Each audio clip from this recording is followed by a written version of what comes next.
Inatasan ng Office of Civil Defense, OCD, ang mga lokal na pamahalaan para sa pag-relocate ng mga displaced residents sa paligid ng Bulkang Kanlaon, partikular na sa mga evacuees na pansamantalang nainirahan sa evacuation centers na daraanan ng lahar.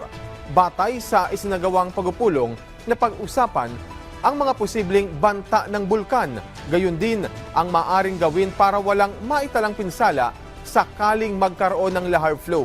Samantala, nakapamahagi naman ng higit 7,000 kahon ng family food packs ang kagawaran sa field office ng Bacolod.